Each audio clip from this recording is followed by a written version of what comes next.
Welcome to the Parenting Roundabout podcast. I'm Terry Morrow. And I'm Catherine Haleko. As parents and parenting writers, we can't help but see everything through a parenting lens. But as our kids have become adults, we find ourselves more interested in getting caught up on movies and streaming than on going over the same parenting topics over and over. So since we're pretty sure we can find parenting wisdom anywhere, we're going to talk about what we're watching, what we thought about it, and maybe what we can learn from it, if only what not to do. Watch and listen along, and let's all make like we're doing something important for our families. Each Tuesday, we bring you a watch or rewatch of an older entertainment property. Yes, it used to be Wednesdays that we did this. It's now going to be Tuesdays because we have a new thing that we need to talk about on Wednesday. It's confusing, but never mind. Don't worry. We'll be here. We'll explain it all. For this week of August 19th, we are continuing with Lust. Season 1, Episode 8, Confidence Man.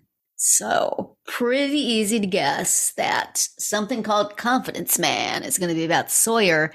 And indeed it was. Yes. It was about Big Sawyer, a slimy con artist. And it was about little Sawyer, whose family was destroyed by a slimy con artist. Right. Because layers. Dude's got layers. Who wants to be on the show for a long time? There's got to be a lot of layers. Yes. A bit like everybody else, right? Layers, daddy issues. In this case, daddy who got cheated out of money, killed the mom, killed himself, left the little kid. Pretty rough. Yeah. So, and also bad dad, and also bad con man whose name he's taken because he feels like a slimy lowlife. Yeah. He agrees with everybody. Everybody pretty much feels the same way about Sawyer. Right, including Sawyer. Mm-hmm. What can I do to make everybody hate me as much as possible? Yeah. But as much as I hate myself. Yes, exactly. Oh, man.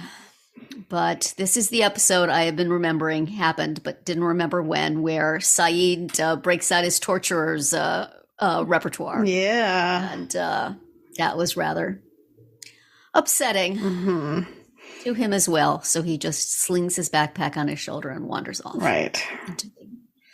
Into the beachfront, looking for adventure. Yes. All on his own. And I'm thinking, don't they need all the men that they can get to kind of protect the camp and do manly things? Can one just wander off? Is that an option? And also, I think he got the beach or the caves. I don't think you could just go on your own, man. Also, it's, how long has it been since he was beaten? His head was basically bashed in and he was passed out on the ground.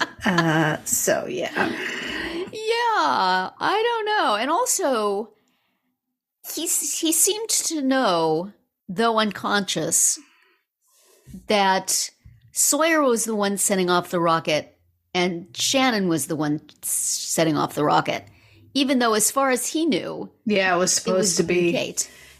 I suppose after he came to, somebody came and explained that all to him for reasons. Yeah. I don't know. So, I mean, I could see him thinking Sawyer did it if he didn't know that Sawyer had been doing the rocket. Yep. But how did they just had a debrief about the mission? Right. Soon as he woke up. Okay, listen, here's what happened. That seemed like a continuity error to me, but what the heck? Right. It's the island. People just know things. Right. It's fine. Well, but wait, he came to where Kate and Saeed were, didn't he? Because he was... Who did? Sawyer. Sawyer? Yeah, because he was going to tell Kate about Jack, but then he didn't away. Saeed was... No, I don't think Saeed was there then. Okay, maybe not. I'm not sure. I think it was just Kate was there. Okay. I could be wrong. Yeah. In which case, that's okay. But he also... I don't know. But you're right. It's a little bit inconsistent. Yes. Yes. And what is Locke's thing that he's setting up Sawyer for because I mean, Saeed would have maybe tortured him for the asthma medicine, but he was really torturing him for bonking him on the head. Mm-hmm. What is his game there, man? Locke, I have no problem with you killing the Boers. I have no problem with you getting on with your island self after your amazing transformation. Right. But now you're starting to play games. Yeah. That's a little scary. Mm-hmm. So Mm-hmm. that was like a deliberate setup. So, gonna put that in our back pocket and wonder what. He's kind of wily, that one. He is wily. Mm-hmm. That is exactly what he is. You look up wily in the dictionary, you see a picture of John Locke. But let's see. It does also make you want to refresh your memory on the philosopher John Locke and what his deal was. There's more of that coming, by the way. Whether they actually named the characters in such a way that you had to go look up the philosophers, or whether they did it on purpose or it just was a happy accident, it got people thinking and writing all sorts of things about those names. And convenient that when Sawyer gives Kate the note, which has his backstory on it, and allows her to eventually figure out that he wasn't the one it was written to. He wasn't the one who destroyed a family. His family was destroyed. Right. He conveniently asks her to read it out loud. Oh, yeah. For really no apparent reason other than that he knows we're listening. Right. And would like to know what was on it. And also that he kept the envelope with it this whole time. Conveniently, so she can figure out the timing. Wouldn't it have had a postmark as well? Oh, well. Well, he never sent it. Oh, that's true. Yeah. That's true. But because I remember when she first read it and it said like, "Dear Mr. Sawyer, blah, blah, blah. Someday I'm going to find you and give this to you." And I was like, how did this child, actually find him? So then later you discover that he has been carrying it around with him all this time. Yeah. While he's doing just exactly the same things. Yes. The little story that we've been seeing in the flashback, he sees a little boy. I mean, he's fine with destroying this husband and wife. Yeah, no problem there. That's cool. But he sees a little boy. And so then he leaves their money plus the money of the loan shark, I believe, behind, which... Yeah, maybe that's how he ended up in Australia, huh? Australia. I'll take the next plane going anywhere. Even to Mystery Island. That's right. Where I shall set about making people hate my guts. What an efficient job he has done of it. Yes. I mean, even after he's been tortured, we still kind of hate him. Yeah. Right up until the little backstory. Oh my God. Yeah. They didn't in the other backstories. They've generally explained how the people got on the plane or how they came to be on this trip, and they didn't do that for him. No. So I guess that's flashback round 2. And about this point, they realized, oh, wait a minute, we're going to need a lot of flashbacks. Let's stop rushing people. Yeah, we're not going to tell everything. We need to... Let's meander a little more with that, shall we? More of Sun and Jin being unreasonable seeming, and Sun furtively talking to people in English. Right. And, saving Shannon in her asthma attack with eucalyptus, which seems like somebody else could have thought of, but okay. Well, I think Jack, when he realized, he was like, oh yeah, I'm dumb. I should have. I am a man of science. I have lost touch with the elements of the earth. Yes. The healing elements of the earth. But Jin and Michael are still sort of at each other, and spoiler alert, which I don't think will be too I'm pretty sure at some point those two guys become buddies. Oh. And I'm ready for it. Yeah. Let's move it along. Yeah. Maybe I'm remembering it incorrectly, so it's not a spoiler, but if one of them was female, you would be going, just kiss already. Yeah. It's like, okay, all right, we know you hate each other's guts. Something's going to make you friends. Yeah. Come on, move. So I'm waiting for that. Yeah. And I hope all dieters were paying attention to the scene with Charlie and Claire enjoying the invisible peanut butter. Right. See, you get yourself an empty box of chocolates and you pick out a bonbon. Not satisfying. But somehow it convinced her to move to the cave. I guess it did. I don't know. What else could she do but be charmed? Yes. She really didn't have another option. Yeah. And he was awfully confident about the fact that he would be able to get her some peanut butter, some real peanut butter. Yes. Oh, he figures Hurley must have some because Hurley's poor Hurley. Hurley's usually there for comic relief, yes, but you can still hurt his feelings. Right. Stop it. I'm glad he spoke up. He didn't just suffer in silence. He was like, dude, that's not cool. Don't accuse the fat guy of hoarding food, he says. No. And probably don't ask Sawyer, because if he has it, he's not going to give it to you. He sure isn't. Or he's going to tell you he has it and then not give it to you because he doesn't actually have it. Right. Does not actually have the inhalers, and yet he is willing to be tortured for them. Yeah. Although nobody would have believed him if he said he didn't have them. Right. So, but they do at the end, I guess. Yeah. After he tricks Kate into kissing him. Right.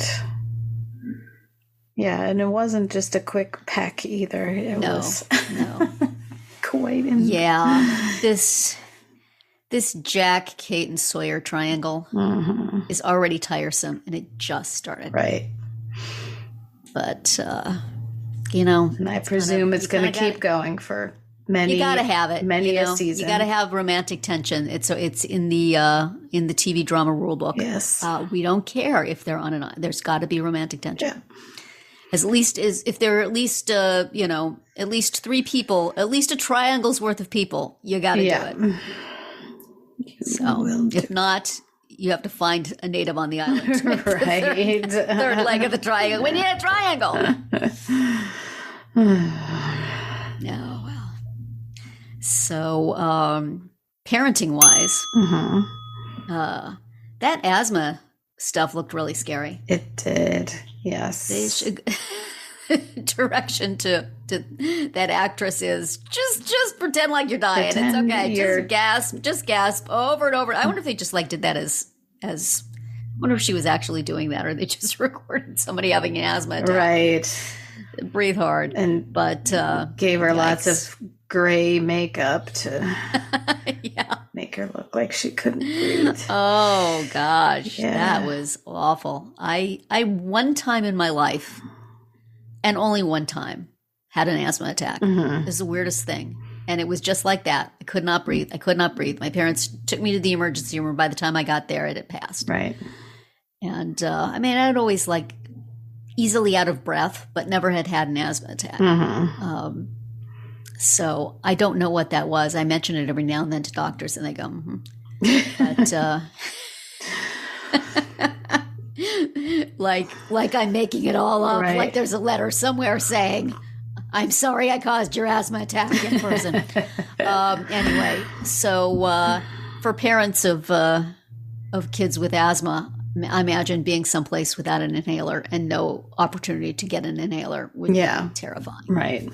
The person with asthma, and for the person who cares for the person with asthma, which was Boone in this case. Right. Because he's just helpless. Yeah. Unless you know how to find eucalyptus. And what to do with it. That's fine. Yes. Why doesn't everybody just keep some eucalyptus and forget the inhalers? But good question. But it did show that, that sort of dependence. Yes. That a kid has for a parent. They might act like they resent you and don't want to hear what you have to say. But when they're not feeling good, it's don't leave me. Yes, exactly. Yeah. Yes. Parents or siblings, definitely. Right. And also sort of depending that another person can make this right for you. Like he's going to go get the inhalers. It's going to be fine. Right. So that's And a he lot of was taking care responsibility. of the inhalers in the first place because Yes. she couldn't be trusted with them. Mhm. Oh my. That's a lot of responsibility for somebody's ability to draw breath. Right. And little Sawyer was the victim of some, well, definitely bad parenting on his mother's part Yeah. for taking up with the con man. Right. Maybe not so good. Bad parenting on his father's part by falling for it and then killing his mother, Yeah. That's his wife, and himself. pretty bad. That's pretty bad. Yeah. That's pretty bad parenting. Yeah, it's real bad. Leaving, yes, we've messed everything up. Let's just go and leave the kid completely defenseless and alone. Right. That'll be fine. Yeah. That won't have any lasting effect on this child. He'll be fine. whatsoever. I'm sure. Yeah. Nice family will take him in, and he'll have a perfectly pleasant life. Yeah. And not be scarred at all by this. Oh man, parents, no. Yeah. No, this was not. Think about it. Living through the humiliation of having been fleeced of all your money may be bad, but Yeah. stick around for the kid, will you please? Yes. And also some consideration of the notion of punishment. Maybe not torture, but maybe just some of the different disciplinary tactics parents may choose to use to either get the information they want or express their displeasure with somebody's behavior. I don't think too many of us are putting, reeds under people's fingernails, but still did not particularly work for Sawyer, Right. the punishment. Right. And oftentimes it does not. Mm-hmm. And, Kiss worked as it happened. Didn't get the inhalers back, but, sometimes you have to be a little creative. Sometimes you have to kiss the slimy, annoying guy to find out what you need. Yikes. But from a parenting point of view, Yeah. sometimes, a gentler approach, perhaps. Sometimes, you don't necessarily need to be doing the hard, yelly work. Yeah. And sometimes there are things behind the behavior that you do not know. Behavior is communication, right? Exactly. And Sawyer's been communicating pretty loudly, hate me, hate me, hate me. Yeah. So you're giving him what he wants when you do that. Right. And that may be not the correct response. Right. So that's a little parenting tip. Mm-hmm. And in terms of actual parenting in the show, we did not see Walt at all. So Walt was not on it at all. Yeah. So not too much of Michael, none of Walt. Walt, we assume he and Vincent are off having adventures or, watching Mr. Locke do whatever Mr. Locke is doing. Right. Sharpening his knives, skinning animals, and all that kind of wholesome stuff. Yeah. It's like Boy Scout camp. It's all good. Yeah. Here's how to build a fire. Right. For sure. Interestingly, I don't remember if this is a thing or not, but I'll just say it as though I were watching this the first time. Locke was saying that Sawyer had an incentive to not leave the island because he's hoarding everything and he likes that. You know who else has an incentive not to get off the island? Yeah. John Locke. Yep. The guy who can walk when he's on the island. Exactly. And the guy who is so skillfully feeding everyone. turning the blame on somebody else and encouraging that. Right. Gotta keep an eye on that fella. Yeah. Keep an eye on them all, and so we shall. And Saeed kind of swallowed it pretty. He really did. I mean, he was primed to. He wanted to swallow it. Yeah, exactly. Yeah, but yeah. I see you, John Locke. I see you. I see what you're doing. It's kind of fun, but I see it. Yeah. Possibly because I've seen it before, possibly just because it's not that subtle, but Right. one or the other. Right. But we will find out more next Tuesday as we continue with season 1, episode 9 of Lost, Solitary, which I believe is a Saeed flashback episode. Makes sense.